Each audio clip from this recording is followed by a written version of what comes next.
Hi everyone, my name is Richard Yan, and I'm excited to introduce to you my new podcast, Chinatown 2.0, Chinese Immigrants Thriving in America. 大家好，我叫燕玲，今天很荣幸向大家宣布我的新访谈节目《中国城2.0：华裔移民在美国成功的故事》。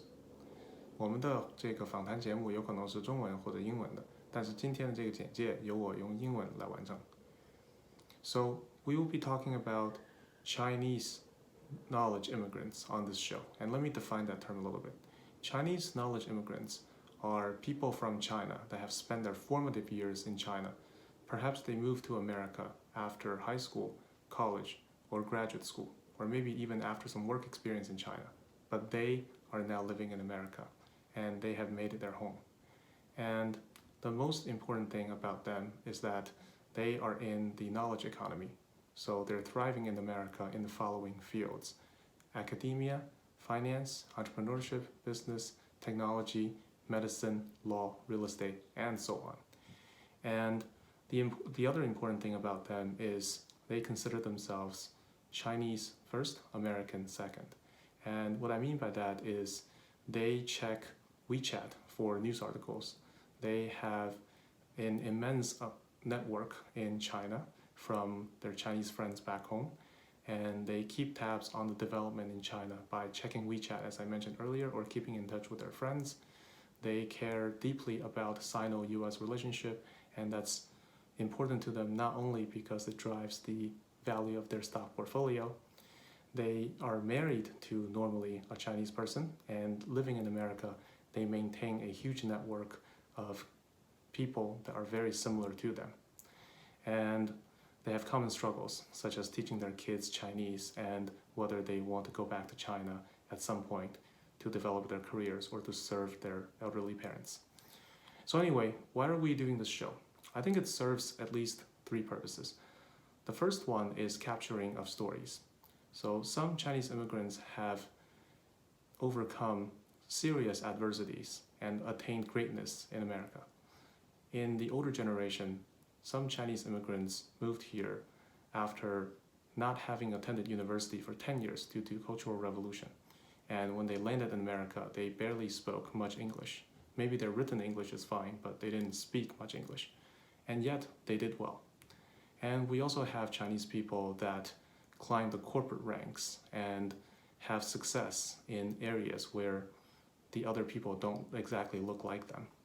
So we'd like to capture those stories and share these stories of success and celebrate these victories and have these role models be presented to the newer generations.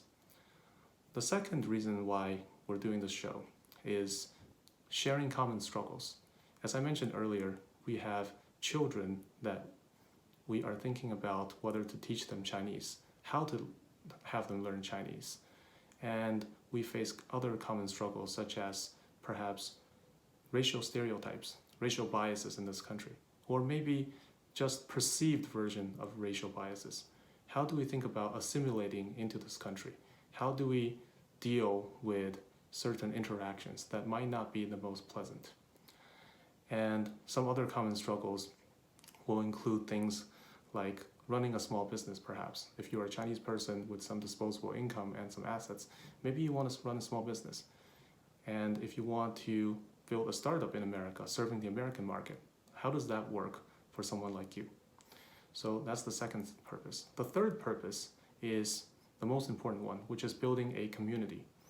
So despite the success shared by many Chinese in America, I believe that there's a vacuum of a centralized, curated source of information that's relevant to this particular cohort of people.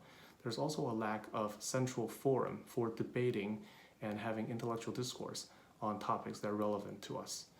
There's also perhaps a need for creating a joint narrative and uniting this group of people for a common cause. I know I'm speaking very abstractly, and maybe this show does not necessarily accomplish all those things at once, but hopefully it's the step in the right direction towards creating that kind of common platform. So to wrap up, let me say two more things. We will be doing interviews, and we will be talking to guests in a casual, unscripted interview style.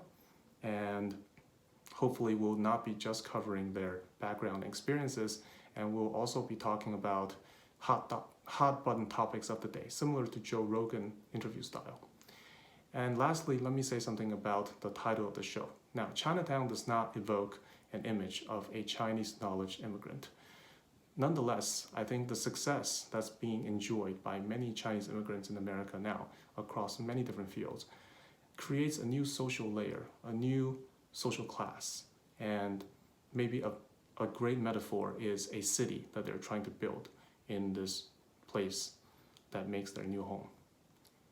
Anyway, so I'm very excited about this show, and I'm very excited to bring our interviews to you. Hopefully you're excited as well.